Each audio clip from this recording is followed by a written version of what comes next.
मुच्यते पूर्णस्य पूर्णमादाय पूर्णमेवावशिष्यते। ॐ शान्ति शान्ति शान्तिः।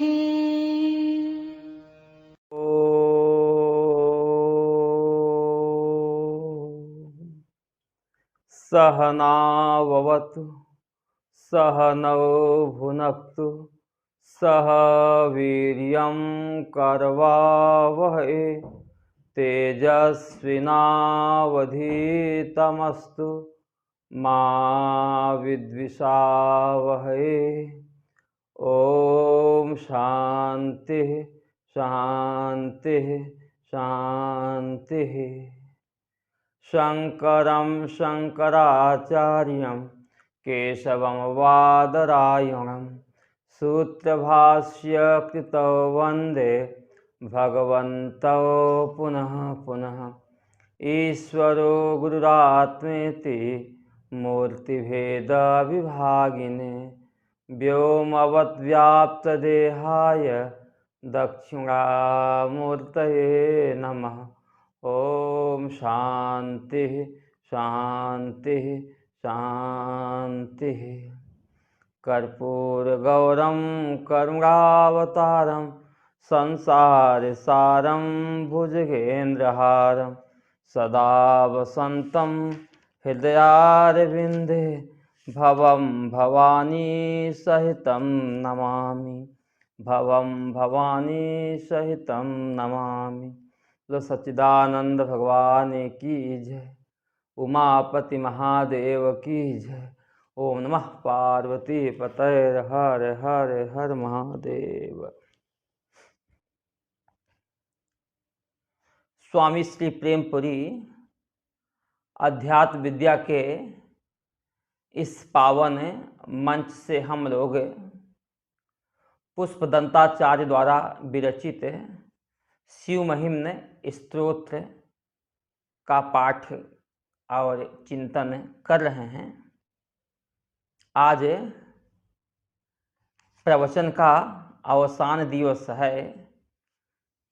दिए हुए समय में आज 13वां दिन है।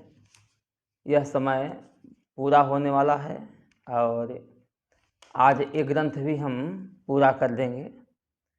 इसके पहले हम उच्चारण करते हैं। 21वें श्लोक से उच्चारण करेंगे। उच्चारण इसलिए करते हैं, हमारे साथ आप लोग पुस्तक निकाल करके बैठे हुए हैं, तो साथ साथ उच्चारण करने से उच्चारण करने का तरीका भी हमें समझ में आ जाएगा।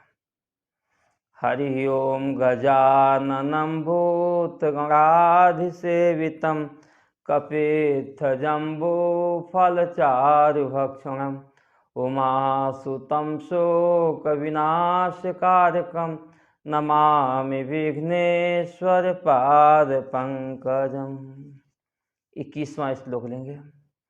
क्रिया दक्षो दक्ष क्रतुपतिरधिशस्तनुभृतां मृषीणामार्त्वेज्वं शरणदसदस्यासुरगणा क्रतुभ्रंशस्त्वत् क्रतुफलविधानव्यसनिनो ध्रुवं कर्तु श्रद्धा विधुरमभिचाराय हि मखा प्रजानाथं नाथ प्रसभमभिकं स्वां दुहितरं गतं रोहेद्भूतां रिरमयुषमृष्यस्य वपुषा धनुष्पाणैर्यातं दिवमपि सपत्राकृतममुं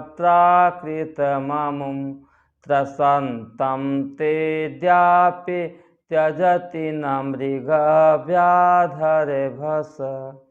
स्वलावण्याशंसा धृतधनुषमह्नायतिरवत् पुरः प्लुष्टं दृष्ट्वा पुरमथने पुष्पायुधमपि यदि स्त्रैणं देवी यमनिरतदेहार्दघटनात् दवैति त्वामाध्वा वतवरदमुग्धा इव तया शमशाने स्वाक्रीडा स्मरहरे पिशाचा सहचरा चिताभस्मालेप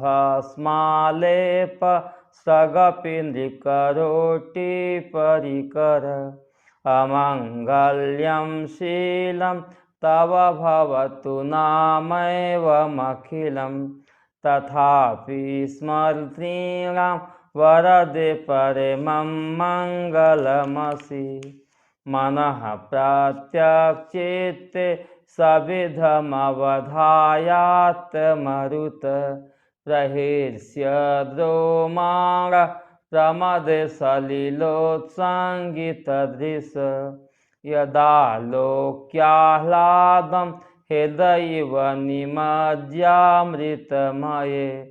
दधात्यन्तस्तात्वं किमपि यमिनस्तत् किल भवान् त्वमर्कस्त्वं सोमस्त्वमसि पवनस्त्वं हुतवः त्वमापस्त्वं व्योम त्वमिधरणिरात्मा त्वमिति च परिच्छिन्नामेवं त्वयि परिणता बिभ्रतगिरम् न विद्मस्तत्त्वं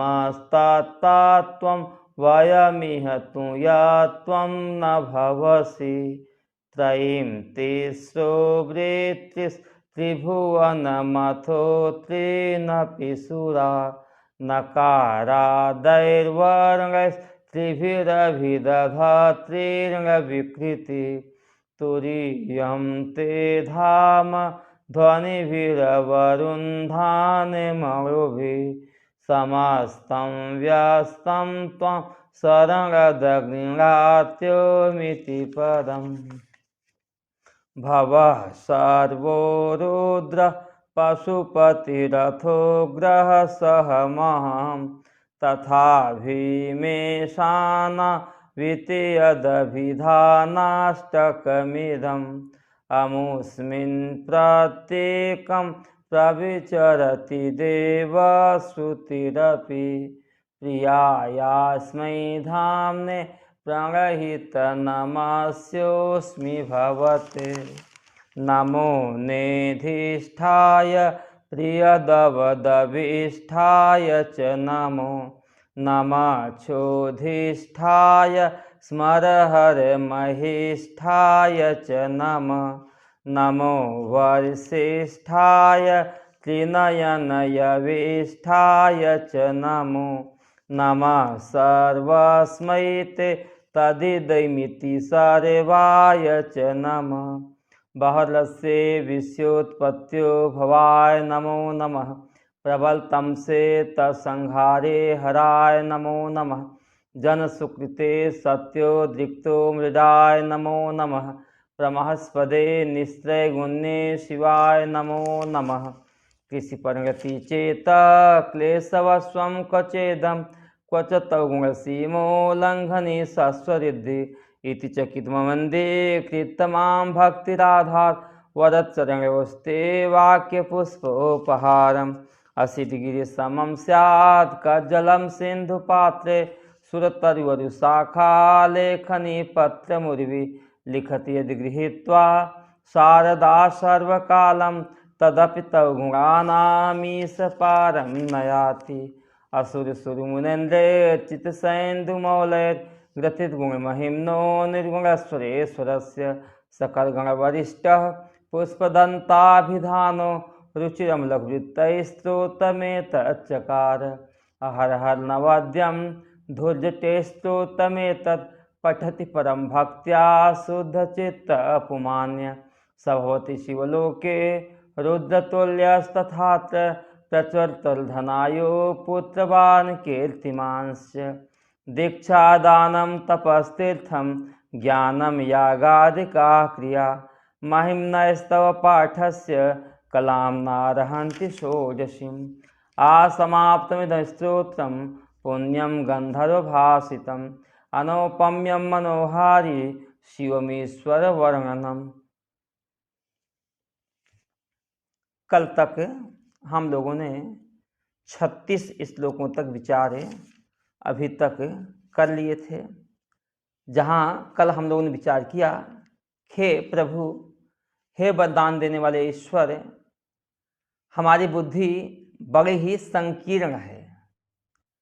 अविद्या, अस्मिता, राग, द्वेष, अभिनिवेश रूपी क्लेश जो हैं उनसे ग्रसित है, उनके वशीभूत है। और कहाँ आप गुणों की सीमा से परे शाश्वत रिद्धि वाले हैं, अनंत ऐश्वर्य वाले हैं।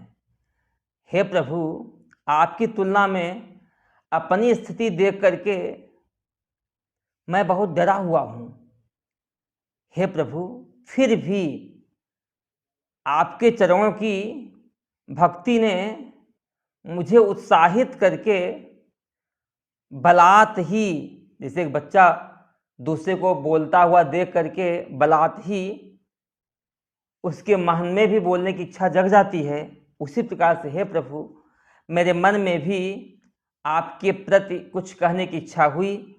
उसी इच्छा से यह वाक्य रूपी पुष्पों की भेंट मेरे द्वारा आपने ही अपने चरणों में समर्पित करवा लिया। हे प्रभु, हम क्या आपके बारे में बोल सकते हैं? स्वयं विद्या की अधिष्ठात्री देवी सरस्वती भी यदि आपके गुणों की पूरी चर्चा लिखना चाहें तो वह भी लिख नहीं सकती हैं, चाहे वह समुद्र रूपी दवात में नीलगिरी पर्वत को स्याही बनाकर घोल लेने और कल्पद्रुम की शाखा से पृथ्वी को कागज के रूप में परिणत करके हमेशा हर काल लिखती रहें तो भी लिख नहीं पाएंगी, आपके गुणों का पार वह कर नहीं सकती हैं। हे प्रभु, दानव श्रेष्ठ ब्राह्मणासुर रावण, सुर श्रेष्ठ विष्णु इंद्र आदि देवता, मुनियों में श्रेष्ठ अगस्त आदि ऋषि के आप पूजित हो। हे इंदुमूल, चंद्रमा जिसके मस्तक पे हैं, हे भगवान शिव, आप उनसे पूजित हो। शास्त्र प्रतिपादित गुणों से आप युक्त हो, लेकिन गुणों से युक्त होते हुए भी स्वभावतः परमार्थतः आप निर्गुण हो, सबके अधिष्ठान हो। हे प्रभु, ऐसा होता हुआ भी मेरा यह सुंदर शिव महिम्न स्तोत्र सकल गणों में वरिष्ठ पुष्पदंता नामक आचार्य के द्वारा बड़े बड़े शिखरणी छंदों में यह रचा गया। इस स्तोत्र का फल श्रुति बता गया कि भगवान जिसकी जटाएं लंबी हैं, जटाधारी भगवान शंकर के जटा कटा हसम भ्रम से भगवान शिव की जटाएं तो पूरी भयानक है ही। तो ऐसे जिसकी जटाएं लंबी हैं, भयानक हैं, जिन जटाओं में गंगा जी खो गई, बाहर निकलने का रास्ता उनको नहीं मिला, उनकी इस स्तुति का जो कोई भी व्यक्ति शुद्ध चित्त हो करके बड़े भाव से हर दिन इस स्तोत्र का पाठ करता है, वह व्यक्ति जीते जी इस संसार में प्रचुरतर धन, प्रचुरतर आयु और यश की भी प्राप्ति करता है और मरने के बाद शिवलोक में जाकर के रुद्र के तुल्य हो जाता है। संसार में जितने भी पुण्य कर्म हैं, स्मार्त कर्म हैं, वैदिक कर्म हैं, उन पुण्य कर्मों में भी दीक्षा का बड़ा महात्म है। चाहे दीक्षा ले लिया हो, दान दे दिया हो, तप अथवा तीर्थ यात्रा किया हो, शास्त्रीय ज्ञान याग आदि किया हो, लेकिन यह सारी क्रियाएं महिम्न स्तुति के 16वें अंश के बराबर भी होने की योग्यता रखती नहीं। यह सारा का सारा स्तोत्र समाप्ति पर्यंत जिस स्तोत्र का कथन स्वयं पुष्पदंत नामक गंधर्व ने कहा है, अनुपमेय है, इसकी किसी से उपमा की नहीं जा सकती है और मन को हरने वाला है, क्योंकि शिवम ईश्वर वर्णनम, इसमें कल्याण स्वरूप सबसे शासक परमात्मा का वर्णन है। स्तुतियाँ तो लोग राजाओं की स्तुति करते हैं, स्त्रियों की स्तुति करते हैं, लेकिन यह स्तुति तो कल्याण करने वाले उस परमात्मा का साक्षात वर्णन है, इसलिए अनुपमेय है और बड़ा ही सुंदर है। अब अगले 37वें मंत्र से आज हम विचार करेंगे। महेशा ना परो देवो महिम्नो ना परा स्तुति, अघोरात् ना परो मंत्रो नास्ति तत्वम गुरोः परम। देखो, महेशात ना अपरो देवो, बहुत से देवता हैं, लेकिन महेश से बढ़कर के, शंकर से बढ़कर के दूसरा कोई देवता है ही नहीं। इस ग्रंथ के प्रारंभ में ही मैंने बता दिया था कि एक शिव नाम कल्प लता लवाल ग्रंथ है, जिसमें भास्कर राय ने स्वयं कहा है 9 कारण हैं जिनसे हमें महेश को सर्वश्रेष्ठ मानना पड़ा है।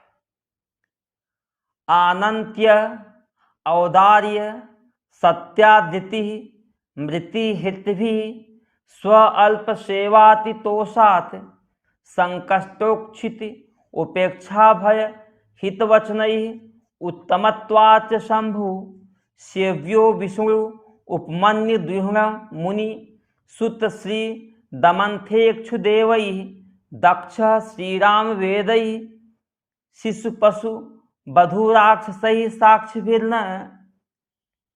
भगवान शिव की श्रेष्ठता में देखो, हर व्यक्ति अपने इष्ट को श्रेष्ठ बोलता है, जिसको जो चीज काम पसंद है उस काम को श्रेष्ठ बोलता है, जिसका जो विषय है उस विषय को श्रेष्ठ बोलता है। लेकिन दूसरे के बोलने से न वह कार्य श्रेष्ठ हो जाता है। अभी लॉकडाउन के पीरियड में शराब की दुकान जब खुली तो शराबियों ने कहा कि देखो, मेरे से संसार की अर्थव्यवस्था चलती है, इसलिए हमारा काम पहले हुआ। तो कहने का भाव, हर व्यक्ति जो काम करता है उस काम को स्वयं श्रेष्ठ ही बोलता है। तो क्या उसके बोलने मात्र से वह कार्य श्रेष्ठ हो जाएगा? जब तक उस कार्य की श्रेष्ठता में महापुरुष प्रमाण न होवे, वेद प्रमाण न होवे, तो दूसरे के कहने मात्र से न कोई व्यक्ति श्रेष्ठ हो जाता है और न कोई कर्म श्रेष्ठ हो जाता है और न कोई देवता श्रेष्ठ हो जाता है। भगवान शिव अनंत हैं, अनंत होने से श्रेष्ठ हैं, क्योंकि उसकी अनंतता में स्वयं विष्णु प्रमाण हैं। आपने अभी शिव महिम्न स्तोत्र में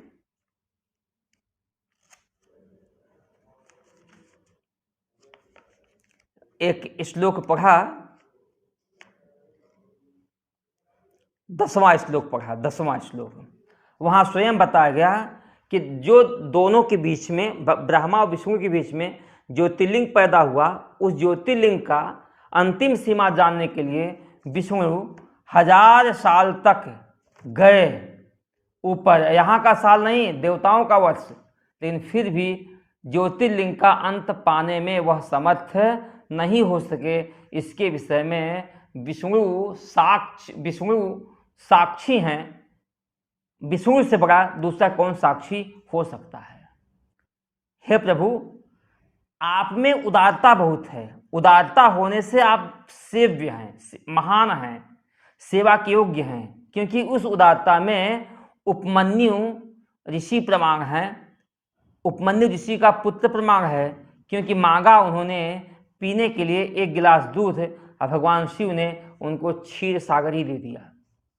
सत्याद्रिति, हे प्रभु आप सत्य का सम्मान करने वाले हैं, इसके कारण आप सबसे श्रेष्ठ हैं। इसमें स्वयं ब्रह्मा जी भी साक्षी हैं। जब ब्रह्मा जी ने झूठ बोला कि ज्योतिर्लिंग का अंत मैंने पा लिया, तो इस झूठ के कारण भगवान शिव ब्रह्मा जी के पहले 5 सर थे, उनके एक सिर को काट लिया।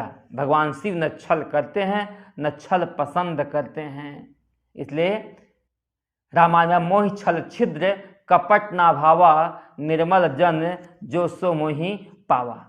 इतना ही नहीं, मृत हित भी, मृत्यु को दूर करने वाले हैं, इससे शिव पूज्य हैं। इसमें मुनि पुत्र मार्कंडेय स्वयं ही प्रमाण है, जिनकी अल्पायु थी। भगवान शिव की उपासना से उन्होंने एक कल्प पर्यंत आयु को प्राप्त किया। स्व अल्प सेवातितोषात्, भगवान शिव का एक नाम है आशुतोष, बहुत जल्दी प्रसन्न हो जाने वाले हैं। दूसरे देवता प्रसन्न तो होते हैं, उनके लिए बहुत लंबी तपस्या करनी पड़ती है, लेकिन भगवान शिव तो तुरंत प्रसन्न हो जाने वाले हैं। इसमें स्वयं प्रमाण है स्वल्प सेवातोषात्, इसमें स्वयं प्रमाण है कुबेर। कुबेर ने जलते हुए दीपक, शिव मंदिर में जलते हुए, काशी खंड में एक कथा है कि एक ब्राह्मण ने अपने कपड़े की बत्ती बना करके महादेव के मंदिर में जलते दीपक को बढ़ाया और इतनी सेवा से भगवान शिव प्रसन्न होकर उनको कुबेर बना दिया। इतने नहीं, संकष्ट उच्छित्ति, संकट को दूर करने वाले हैं, इसमें स्वयं देवता प्रमाण है। अमृत के लिए जब समुद्र मंथन हुआ तो सबसे पहले जहर निकला, उस जहर को बर्दाश्त करना, देखना भी लोगों के लिए भारी पड़ गया, लेकिन भगवान शिव ने अपने जीवन की परवाह न करते हुए स्वयं उस जहर का पान कर लिए। यह भी आपने अभी महीन चर्चा में सुना। इतने नहीं, अकांड ब्रह्मांड क्षय चकित देवा, सूर्य कृपा में आपने पढ़ा।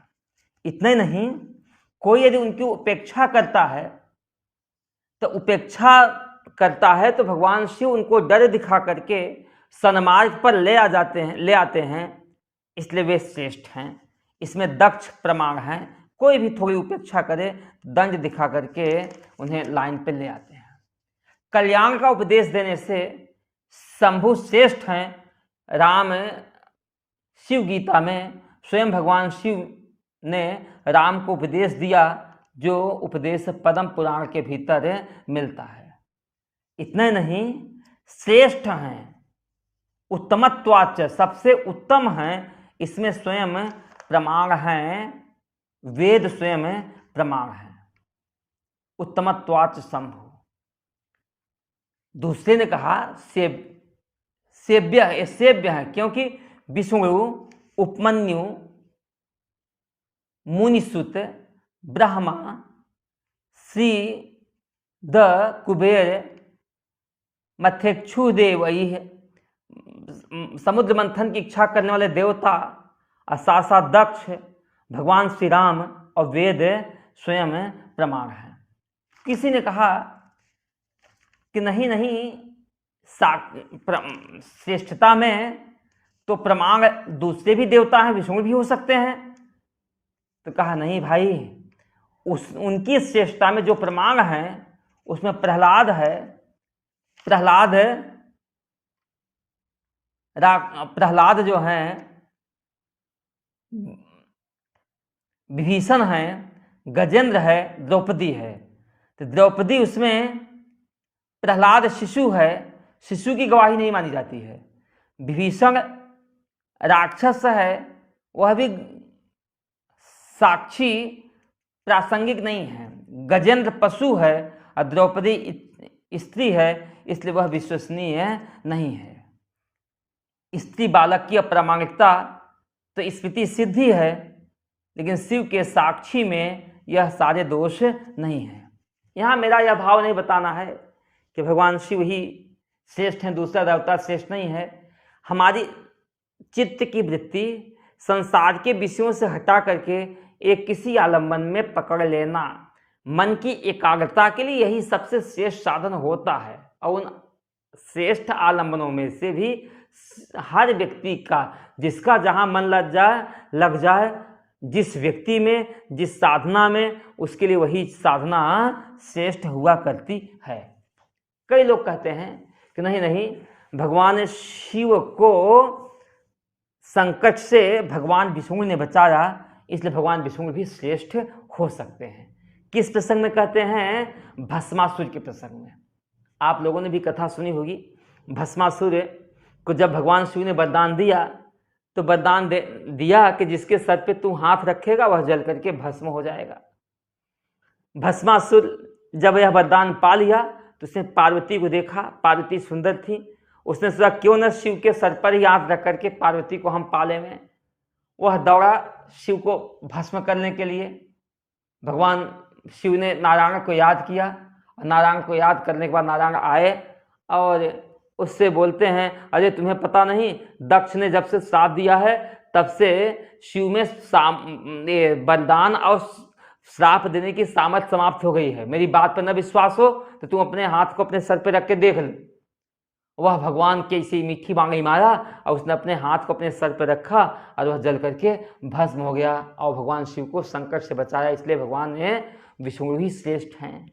मेरे भाई, इस कथा का प्रासंग बहुत ही सुंदर है। मैंने बताया कि पौराणिक कहानियों में एक बहुत अर्थ गूढ़ छिपा हुआ था। उस गूढ़ अर्थ को जब तक किसी गुरु के सानिध्य में, किसी संत के सानिध्य में नहीं जाते हैं तब तक वह अर्थ हमें समझ में आता नहीं है। इसका अब देखो, इस कहानी से कई असमंजस हो जाता है। भगवान शिव भागे, अरे जिसके संकल्प मात्र से सृष्टि का विनाश हो सकता है, वह संकल्प से उस भस्मासुर जैसे तिनके को भस्म करने में क्या उनको कष्ट था? अच्छा, मान लो वरदान भी दे दिया, उसको नहीं भस्म कर सकते थे तो च्यवन ऋषि को जब इंद्र मारने के लिए आए तो च्यवन ऋषि ने उसके हाथ को क्या कहते हैं कि स्टैचू बना दिया, हाथ को ऊपर ही खड़ा कर दिया, वज्र नीचे गिरा नहीं पाए। तो भगवान शिव भी तो कर सकते थे, हाथ उनके सर पे रखने आ रहा था, उठा करके हाथ को स्टैचू बना देते। अथवा देखा जाए वह वहां से भागे तो विष्णु भगवान भी झूठ बोले कि भगवान शिव में वरदान और श्राप देने की सामर्थ्य नहीं हुआ, उनका भी छल हुआ, कपट हुआ। अब वह व्यक्ति भी, वह भस्मासुर भी मूर्ख सा निकला। वह भी कर सकता था भगवान लाओ हम आपके सर पे हाथ रख के देख लेते हैं।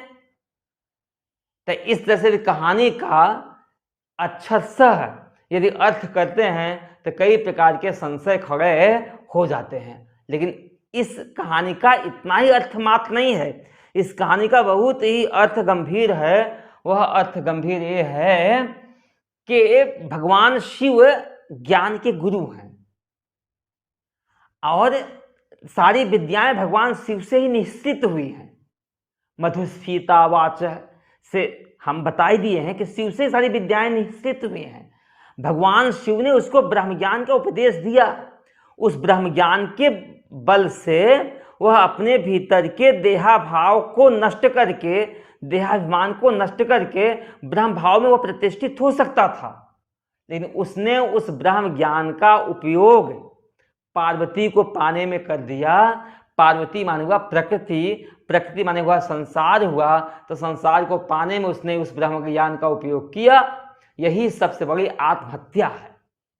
जो सब कुछ जानता हुआ भी उस ब्रह्म ज्ञान का उपयोग अपने जीवन में न करके संसार को, भोग को, पदार्थों को पाने में लगा देवे, जैसे आजकल चल रहा है कि लोग धन, भोग, पद, प्रतिष्ठा के लिए अपनी विद्युता का इस्तेमाल कर रहे हैं। कथाएं बिकने लगी हैं। जहां ये सब असमंजस हो जाता है उस कहाँ का कथा का सार चला गया, भागवत माता कथा का सार चला गया, वेद बिकने लगे हैं। तो उस समय दूसरे आचार्य के रूप में भगवान विष्णु आए और भगवान विष्णु ने कहा, अरे बेवकूफ, जिस ज्ञान को भगवान शिव से पाया और उस ज्ञान का उपयोग जो तू संसार को पाने में लगा रहा है, या उस ज्ञान से यदि तू दूसरे को शांत कर सकता है, दूसरे को आनंद में बैठा सकता है, दूसरे के भीतर की जो दौड़ थी, दूसरे के भीतर का जो हाय हाय था, उस हाय हाय को छुड़वा सकता है, तो तू उस ज्ञान का उपयोग अपने ऊपर क्यों नहीं करता है, और तेरे जीवन की जो दौड़ है वह दौड़ क्यों नहीं समाप्त करता है, अपने जीवन की हाय हाय शांत करके अपने स्वरूप में शांति से क्यों नहीं बढ़ता है। भगवान विष्णु के कहने का इतना बढ़िया ढंग था, उसने उस ज्ञान को अपने ऊपर अप्लाई किया, और जैसे अपने ऊपर उसने चिंतन किया, विचार किया, उसका देहाभिमान जल करके भस्म हो गया, देहाभिमान समाप्त हो गया, वह स्वयं शिव स्वरूप हो गया, और उसके जीवन की जो दौड़ थी संसार को पाने की, वह पाने की दौड़ समाप्त हो गई। इसी भाव से लेकर के यहाँ कहा गया है, क्या कहा गया है, न ही स्वात्मारामम विषय मृग तिष्णा भ्रमेति। जो व्यक्ति अपने आत्मा में रमण करता है वह संसार के तुच्छ विषय भोगों में रमण नहीं करता है, संसार के तुच्छ विषय भोगों की वह कामना नहीं करता है। इस भाव से वहाँ कहा गया है महेशात न अपरो देवो, महेश से बढ़ करके दूसरा कोई देवता है नहीं। इतना नहीं, महिम्नो न अपरा स्तुति, शिव महिम्न स्तोत्र रूपी स्तुति से बढ़कर के दूसरी कोई स्तुति है ही नहीं। क्या यह जो शिव महिम्न स्तुति है, इस स्तुति से आपका यह लोक भी खुशी होता है, यह लोक भी आपका आनंद में रहता है, और इस स्तोत्र के पाठ करने से, चिंतन करने से आपका परलोक भी, मरने के बाद भी इस स्तुति के द्वारा आप दिव्य शिवलोक की प्राप्ति करते हो। इसको अभी अभी 34वें श्लोक में कह दिया। अहर हर नवद्यम धुर्जते स्तोत्र में तद पठति परम भक्त्या शुद्ध चित्तः पुमान्य सभवति शिवलोके रुद्रतुल्यस्तथात्र प्रचुरतुर्धन आयु पुत्रवान कीर्तिमान। इसे देखना, भगवान शिव के जो भक्त हैं ना, उन सारे भक्तों का इस लोक में भी, चाहे बावरासुर को देख लो, चाहे रावण को देख लो, कोई भी होए, इस लोक में प्रचुर धन, प्रचुर मात्रा में धन है, प्रचुर मात्रा में आयु है, बड़े लंबे पुत्र परिवार वाले होते हैं, कीर्तिमान से, और साथ साथ संसार में यशस्वी भी होते हैं। लेकिन ठीक है, इस संसार में यह सब मिल तो गया, लेकिन क्या मरने के बाद ही मिलेगा? कहते नहीं, शिवलोक के रुद्र तुल्य, शिवलोक में वह जाता है। अब रुद्र के तुल्य, भगवान शिव के ही तुल्य होकर के शिव का सारूप्य मुक्ति को प्राप्त करके शिवलोक में विहार करता है। इस दृष्टि से देखा जाए, महिम्नो ना परा स्तुति, महिम्न से बढ़ करके दूसरी कोई स्तुति है ही नहीं। इसलिए हर व्यक्ति को सायंकाल गोधूलि के वक्त भगवान शिव उसमें स्वयं प्रकट होते हैं। ये भी बताया महिपादाघातात से, गोधूलि के वक्त भगवान शिव आज भी नृत्य करते हैं। उस नृत्य को देख करके काल बलि नामक राक्षस आज भी मोहित हो जाता है। जब प्रत्यक्ष शिव मौजूद हैं तो उस समय हम इस स्तुति का पाठ क्यों न करें, जिससे हमें यह लोक सुखी पर लोक सुखी। यहाँ तक बताया अघोरात ना अपरो मंत्र है, अघोर मंत्र से बढ़ करके दूसरा कोई मंत्र है ही नहीं। अघोर मंत्र है कल्याणकारी पंचाक्षर मंत्र, ओम नमः शिवाय। कुछ लोग रुद्री के इस मंत्र को भी अघोर मंत्र कहते हैं। ओम अघोरेभ्यो अथ घोरेभ्यो घोर घोर तरेभ्य सर्वेभ्य सर्व सर्वेभ्यो नमस्ते अस्तु रुद्र रूपेभ्य। इस मंत्र को कुछ लोग अघोर मंत्र कहते हैं। फिर से कर लेंगे उच्चारण, ओम अघोरेभ्यो अथ घोरेभ्यो घोर घोर तरेभ्य सर्वेभ्य सर्व सर्वेभ्यो नमस्ते अस्तु रुद्र रूपेभ्य। जो अघोर हैं, घोर नहीं हैं, बड़े मंगलमयी हैं, लेकिन दुष्टों के लिए घोर भी हैं, भयानक भी हैं, घोर हैं। अरे घोर से भी घोरतर हैं, जितना कल्पना करो उससे भी घोर भयानक हैं। इतने नहीं, सबको तथा घोर सर्वेभ्य सबको तथा सर्व सर्वेभ्यो सर्व संहारी रुद्र रूप हैं। आपके उन सभी स्वरूपों को हे प्रभु मेरा नमस्कार है, हे प्रभु मेरा नमस्कार है। इसलिए यह मंत्र से बढ़ करके दूसरा कोई मंत्र है ही नहीं। अघोरात ना परो मंत्र, अघोर मंत्र से बढ़ करके दूसरा कोई मंत्र है ही नहीं। अनास्ति तत्वम गुरोह परम, ये चौथा पाद है श्लोक का। यह श्लोक बहुत है गुरु तत्व से बढ़कर के, गुरोह तत्वम, गुरु तत्व से बढ़कर के अन्य दूसरा कोई तत्व है ही नहीं। भगवान शिव ने स्वयं गुरु गीता में कहा है, न गुरोर अधिकम न गुरोर अधिकम न गुरोर अधिकम न गुरोर अधिकम। शिव शासनतः शिव शासनतः शिव शासनतः शिव शासनतः। भगवान शिव से के शासन से गुरु से अधिक दुनिया में दूसरा कोई तत्व है ही नहीं। देखो, माता पिता तो इस संसार में जन्म देते हैं और जन्म देकर के संसार के दुखों में ढकेल देते हैं, लेकिन एक जन्म माता पिता गर्भ से होता है और दूसरा जन्म हमें गुरु के गर्भ से होता है। और जो गुरु के गर्भ से जन्म होता है वह आनंद के सागर में डुबो दिया करता है, देह भाव से हटा करके हमें ब्रह्म भाव में प्रतिष्ठित कर देता है। इसलिए गुरु तत्व से बढ़ करके दुनिया में दूसरा कोई तत्व है ही नहीं। गुरु तत्व की महिमा को भगवान शंकराचार्य जी ने वेदांत केसरी अथवा सत श्लोकी नामक एक ग्रंथ है, उस ग्रंथ में बहुत सुंदर बताया है। दृष्टांतो नैव दिष्टः त्रिभुवन जठरे सद्गुरो ज्ञान दातु स्पर्शचेत तत्र कल्प्य स नयति यदहो स्वरंगतामस्मसारम न स्पर्शत्वं तथापि श्रितचरण युगे सद्गुरु स्वीय शिष्ये स्वीये साम्यं विधत्ते भवति निरुपमस्तेन वा अलौकिकोपि दृष्टांतो नैव दृष्ट। गुरु से बढ़ करके गुरु जैसे दूसरा कोई दृष्टांत आज तक हमने देखा नहीं। इसे वहां बताया गुरु तत्व से बढ़ करके दूसरा कोई तत्व है नहीं, तो गुरु जैसे कोई दृष्टांत कोई दूसरा व्यक्ति खोजने के लिए गया तो कहते हैं न दृष्ट न एव दृष्ट, नहीं ही पाया, नहीं दिखाई दिया। भाई तुमने कहाँ खोजा? कहा त्रिभुवन जठरे, तीनों भुवनों के बीच में मैंने खोजा, लेकिन कोई दृष्टांत दिखाई नहीं दिया। किसके बराबर दृष्टांत नहीं दिखाई दिया? सद्गुरु ज्ञान दातु, ज्ञान के देने वाले जो सद्गुरु हैं, सद्गुरु जैसे कोई दृष्टांत हमें दिखाई दिया नहीं। तो कहा भाई क्या तूने स्पर्श मणि नहीं खोजा जो लोहे को सोना बना देती है? ऐसी मणि क्या तूने नहीं देखा? स्पर्शचेत, यदि स्पर्श मणि की कल्पना करो जो सोने को लोहा बना देती है, उसकी कल्पना करो। तत्र कल्प्य, तत्व माने दृष्टांत के रूप में यदि कल्पना करो, कहते नहीं भाई स नयति यदहो स्वंगताम अस्मसारम, वह लोहे को सोना बना देती है, लोहे को सोना बना सकती है, लेकिन लोहे को अपने जैसे नहीं बना सकती है। लोहे को स्वयं पारसमणि नहीं बना सकती है, पारसमणि नहीं, लोहे को सोना बनाएगी लेकिन पारसमणि नहीं बना सकती है।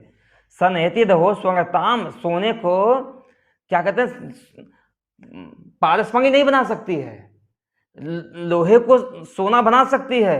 न स्पर्शत्वम, पारसमणि रूपता नहीं आती है, लेकिन फिर भी जो गुरु होता है सित चरण युगे, जो गुरु के चरण युगल में आश्रित हो गया है, वह सद्गुरु स्वीय शिष्य, अपने शिष्य को स्वीय साम्य विधत्ते, अपने जैसा ही बना देता है, अर्थात स्वयं पारसमणि बना देता है। इसलिए गुरु निरुपमा तेन, गुरु निरुपमा है, गुरु की कोई किसी से उपमा हो नहीं सकती है, अथवा वह अलौकिक है।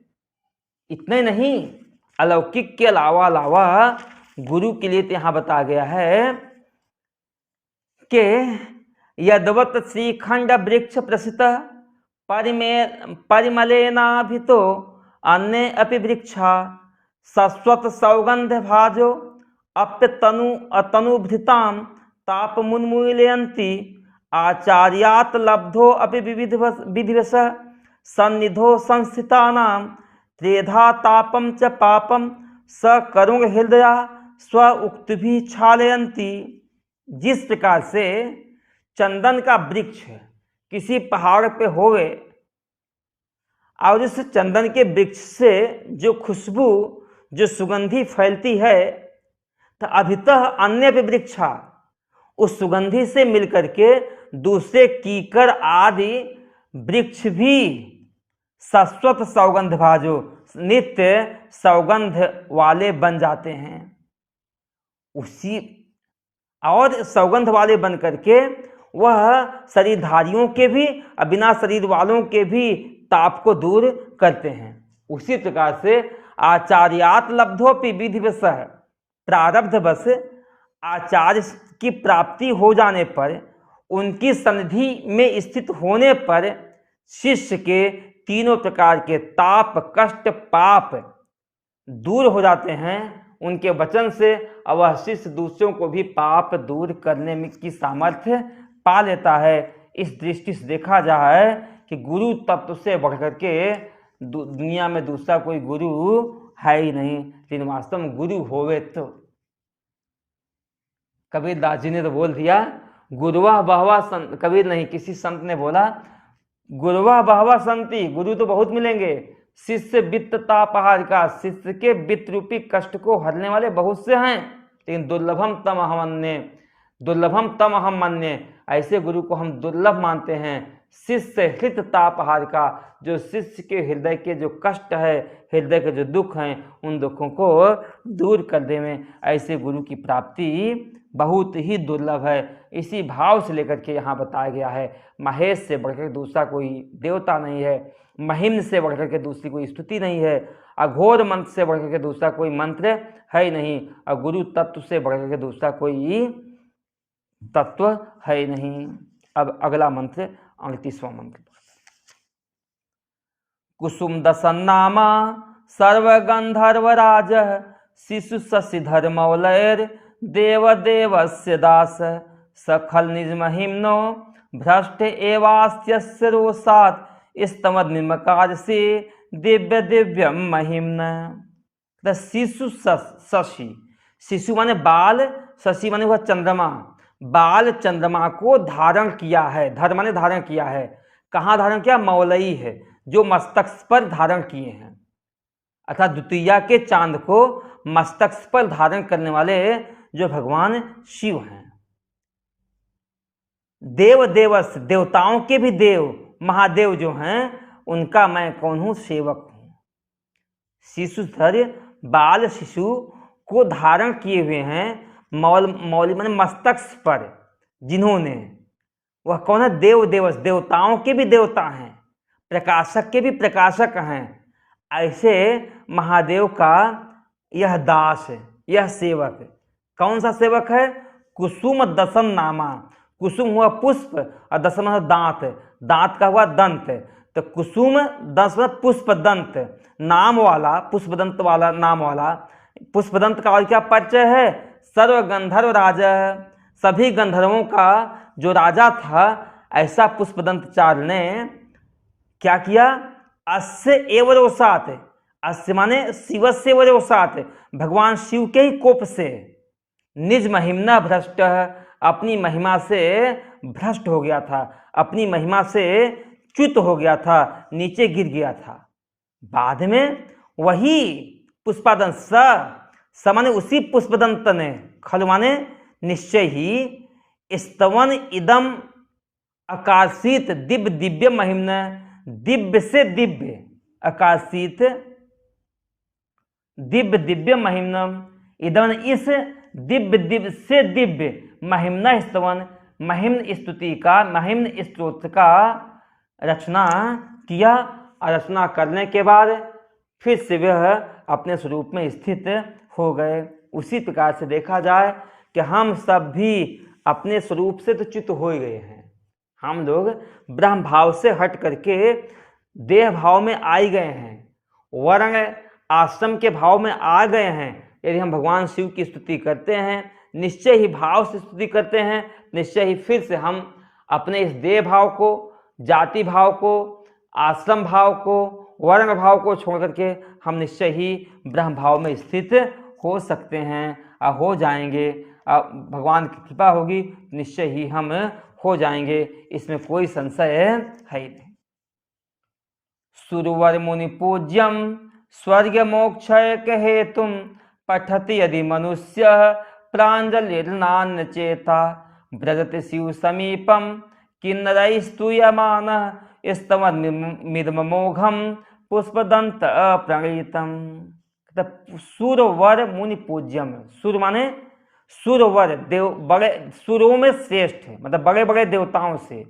अब मुनि माने मुनिवर है, यहाँ लेना, मुनियों में जो श्रेष्ठ हैं, मुनियों में से भी जो श्रेष्ठ हैं, मुनि श्रेष्ठ है, देव श्रेष्ठ के जो पूज्य हैं, प्रशंसनीय हैं। साथ साथ स्वर्ग मोक्षय के हेतु, स्वर्ग और मोक्ष के जो हेतु हैं, कारण हैं, स्वर्ग और मोक्ष के जो साधन हैं, ऐसा यह स्तोत्र है। इस स्तोत्र को किसने रचा है? पुष्पदंत प्रणीतम, पुष्पदंत द्वारा रचित इदम अमोघम स्तवम। यह अमोघ, यह अचूक स्तोत्र जो है, जो जैसे काम के बाण जिस किसी के ऊपर पड़े, काम का बाण बिना असफल हुए वापस नहीं आता था, उसी प्रकार जो कोई भी व्यक्ति इस स्तोत्र का पाठ करेगा, निश्चय ही उस व्यक्ति को इस स्तोत्र के पाठ का फल प्राप्ति होगी। इसलिए कहते हैं कि यह जो स्तोत्र है, शिव महिम स्तोत्र है, देवताओं का भी प्रशंसनीय है और मुनियों का भी प्रशंसनीय है। इसलिए देखो, बड़े बड़े आश्रमों में मुनि लोग सायंकाल अपने आश्रमों में शिव महिम का पाठ कराते ही कराते हैं, क्योंकि यह स्तोत्र स्वर्ग मोक्षय के तुम, स्वर्ग और मोक्ष की प्राप्ति का साधन है। इसको रचा किसने है? पुष्पदंत प्रणीतम, पुष्पदंत के द्वारा रचा हुआ इदम अमोघम स्तवम, यह अचूक स्तवन, यह अचूक स्तोत्र को यदि माने यदि कोई भी, यदि कोई भी मनुष्य पढ़ता है, लेकिन पढ़ने का भी शर्त क्या है?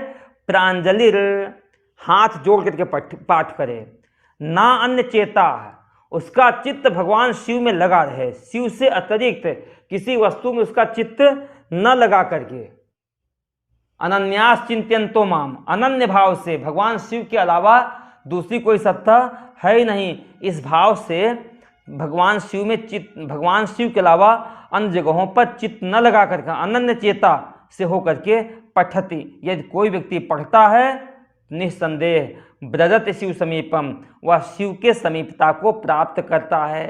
लेकिन जब यहाँ से शरीर छोड़ करके शिवलोक जाएगा तो रास्ते तो बगैर भयानक होंगे, बैतरणी नदी आदि कंटक पत्थर से युक्त होकर के रास्ता मिलता है, क्योंकि जो व्यक्ति इस शरीर को छोड़ कर दूसरे लोक में जाता है तो अपने कर्मों के द्वारा अनेक प्रकार के कष्ट को भोगते हुए भी जाता होगा, अनेक प्रकार के कष्टों को सहता हुआ जाता होगा।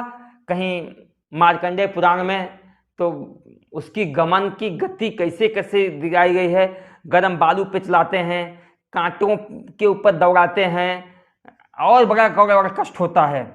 तो यह भी जाएगा तो ऐसे कष्ट सह के जाएगा?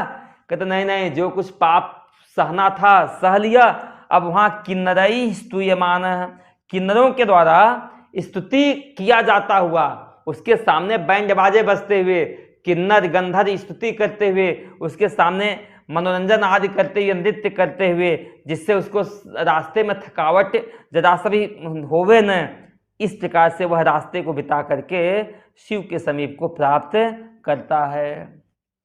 श्री पुष्पदंत मुख पंकज निर्गतेन स्तोत्रेण किल्बिषहरेण हर प्रेण कंठ स्थितेन पठितेन समाहितेन सुप्रणीतो भवति भूतपतिर्महेश। श्री पुष्पदंत मुख पंकज निर्गतेन, श्री पुष्पदंत के मुख कमल से निकला हुआ यह जो स्तुति है, देखना सीधी सी बताएं, भगवान की जब इच्छा होती है ना, तभी व्यक्ति कोई स्तुति भी कर पाता है, कभी कुछ शब्द बोल भी पाता है, और तभी कोई कुछ लिख भी पाता है। हम लोग कई पुस्तकों को लिखे, जब तक भाव नहीं भरता है, जब तक भाव में बात आती नहीं है, तब तक आप एक पंक्ति भी लिख नहीं सकते हो, एक पंक्ति गा भी नहीं सकते हो। लेकिन पुष्पदंताचार्य जी के मन में जब भाव पैदा हुआ तो उनके मुख से स्वतः ही यह स्तुति निःसरित हो गई। इस भाव से कहा गया है पुष्पदंत मुख पंकज निर्गतेन, पुष्पदंत के कमलमुख से निकला हुआ यह जो स्तोत्र है कैसा है? किलबिष हरेण पाप नाशक है, पापों को दूर करने वाला है। और हर प्रियण भगवान महादेव को भी बहुत ही प्रिय है। हर प्रियण महादेव को प्रिय इस स्तोत्र का कहते हैं समाहितेन चित्तेन, समाहित चित्त से, कंठस्थेन याद करके, पठतेन यदि कोई व्यक्ति पाठ करता है, पाठ करने से भूत पति महेश सारे प्राणियों के जो पति हैं, मालिक हैं, ऐसे महेश्वर भगवान शंकर सुप्रीतो भवति, उनको वे अत्यंत ही प्रसन्न होते हैं, उनको बड़ा ही आनंद मिलता है यदि कोई इस स्तोत्र का पाठ करता है। इस प्रकार से 40 श्लोकों तक स्तोत्र पूरा हुआ। अब 41वें श्लोक में कहते हैं इत्येषा वाङ्मयी पूजा श्रीमद् शंकर पादयो अर्पिता तेन देवेश प्रियताम में सदा शिव।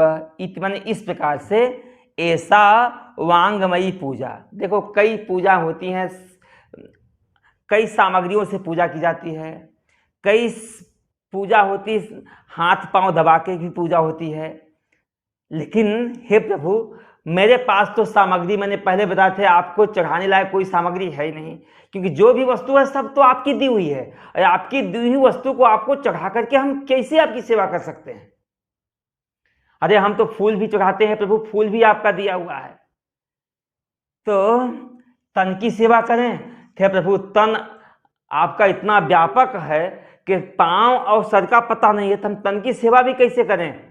तो प्रभु मानसिक सेवा कैसे करें? तो मानसिक सेवा भी नहीं कर सकते हैं, क्योंकि आप मन की कल्पना से परे हो। तो वाणी से कहते प्रभु जितना आता है, ब्रह्मा आदि ने भी स्तुति की है, तो उसी प्रकार से मैं भी स्तुति कर रहा हूँ। तो इति ऐसा वांगमयी पूजा, इस प्रकार से यह वांगमयी पूजा, शब्दमयी पूजा श्रीमद् शंकर पादयो, श्रीमान भगवान शंकर के चरणों में अर्पित की गई। कहते हैं तेन अर्पणेन, इस अर्पण से, इस समर्पण से देवेश, हे देवताओं के ईश्वर, हे देवाधिदेव महादेव, सदाशिव नित्य कल्याण स्वरूप महादेव, मुझ पर आप प्रसन्न होएं, मुझ पर प्रसन्न होएं, और मेरे देह भाव को समाप्त करके हे प्रभु मेरे को ब्रह्म भाव में, शिव भाव में प्रतिष्ठित कीजिए। क्योंकि हे प्रभु इस संसार के, इस शरीर में मैं बुद्धि करके ही हम 3 प्रकार के तापों से भून रहे हैं, जल रहे हैं। हे प्रभु आप मेरे इस भाव, देह भाव को हटा करके ब्रह्म भाव में, उस व्यापक भाव में प्रतिष्ठित करो, यही आपसे मांगता हूँ और कुछ नहीं मांगता। देखो पाठ आदि करने में कुछ गलतियाँ भी हो जाती हैं, तो उस गलतियों के लिए एक क्षमा अपराध हो गया, गलती हो गई तो उसके लिए माफ़ी मांग लेता हूँ प्रभु। तोतरी भाषा में कुछ शब्द छूट गए हैं, कुछ उच्चारण न स्पष्ट हुआ हो, हे प्रभु जैसे एक माँ अपने बच्चे को माफ़ कर देती है, उसी प्रकार से आप भी मेरी इस गलतियों को माफ़ कर देना। यदक्षरम पदम भ्रष्टम मात्राहीनम च यद भवेत् तत्सर्वं क्षम्यतां देव प्रसीद परमेश्वर।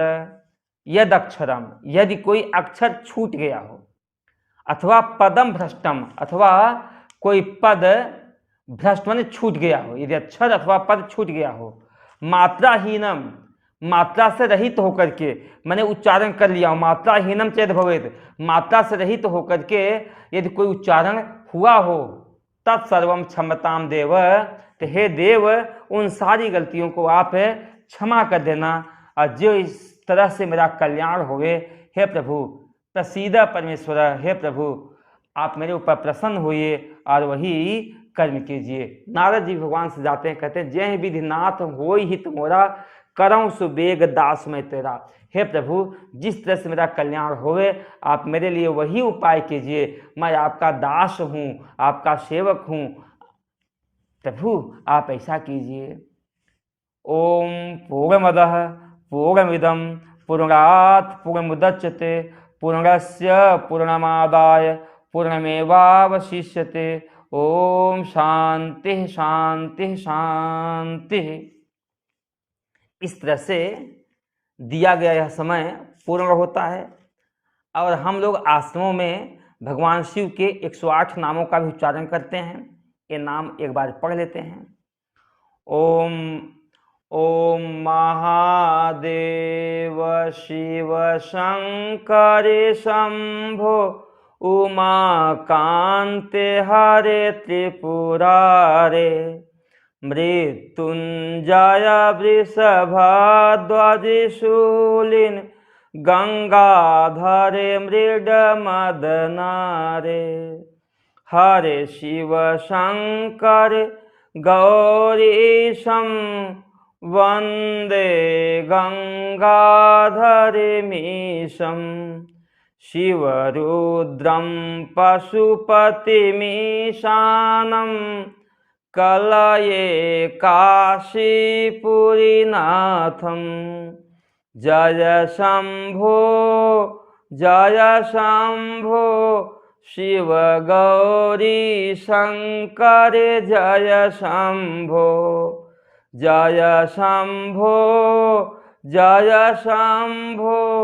शिव गौरी शंकर जय शंभो शिव शिवेति शिवेति शिवेति वा हरे हरेति हरेति हरेति वा भव भवेति भवेति भवेति वा मृड मृडेति मृडेति मृडेति वा भज मनः शिवमेव निरन्तरं जप मनः शिवमेव निरन्तरं रट मनः शिवमेव निरन्तरं स्मर मनः शिवमेव निरन्तरम्।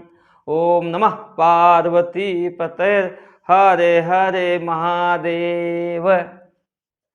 इस तरह से शिवरात्रि के इस पावन अवसर पे, क्योंकि आगे 11 तारीख को है ना, 11 को शिवरात्रि ने 11 तारीख को 11 को शिवरात्रि है, तो इस शिव महिम स्तोत्र का पाठ हुआ। आप लोग भी नित्य इसका पाठ करें। सायंकाल शिवरात्रि के दिन तो चारों पहर की पूजा आदि होगी, उसका पाठ करें। अब प्रेमपुरी आश्रम के सभी ट्रस्टीगणों को, गिरीश भाई हैं, हमारे प्रकाश भाई हैं, ये सब व्यवस्था करने वाले हमारे दुबे जी हैं, मसूदन जी हैं, राजेश भाई हैं, और भी सत्संगियों को भी जो नित्य कथा का श्रवण करते हैं, यह सब के सब साधुवाद के पात्र हैं। वास्तव में देखा जाए, भगवान शिव, हम जहाँ सुख खोजते हैं वहाँ सुख है नहीं। रावण के भी जीवन को देखो, रावण के द्वारा शिव तांडव स्तोत्र जो हुआ, उसका 2 श्लोक में बहुत सुंदर लगता है, 12वां और 13वां। आप देखना, रावण भी विचार करता है कि पत्थर की सैया होवे अथवा विचित्र बहुमूल्य सैया होवे, गले में मोतियों की माला होवे अथवा सांप होवे, मिट्टी का ढेला होवे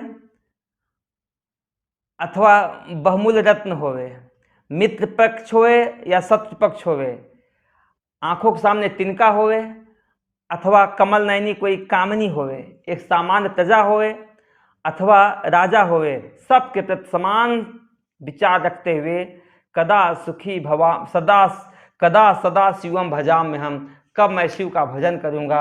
रावण को भी सुख संसार के विषय भोगों में लगता ही नहीं है। वह भी सोचता है गंगा जी के किनारे किसी गुफा में बैठ करके कुविचारों से मुक्त होकर के पार्वती के सिर पर अंकित शिव शिव का मंत्र का जाप करते हुए हम कब सुखी होंगे, कब सुखी होंगे। अब प्रारंभ में बता दिया है कि देखो मेरे भाई, ये संसार में असारे खलु संसारे सार में तत्चतुष्टयम, इस असार संसार में 4 चीजें ही काम की हैं, बाकी चीज निरर्थक हैं। गांगवारी, गंगा का जल, काश्याम वास, काशी में वास करना, साधु संग, साधुओं का साथ करना, और शिवार्चनम, भगवान शिव की पूजा करना। यही 4 चीज़ सार हैं। इन 4 चीज़ों का हम सेवन करते हुए अपने जीवन को धन्य बनाएं। हरि ओम तत्सत, हरि ओम तत्सत, हरि ओम तत्सत। ओम पूर्णमदः पूर्णमिदं पूर्णात् पूर्णमुदच्यते पूर्णस्य पूर्णमादाय पूर्णमेवावशिष्यते। ओम शांति शांति शांति। लो सच्चिदानंद भगवान की जय। उमापति महादेव की जय। ओम नमः पार्वती पतये। हरे हरे हरे महादेव।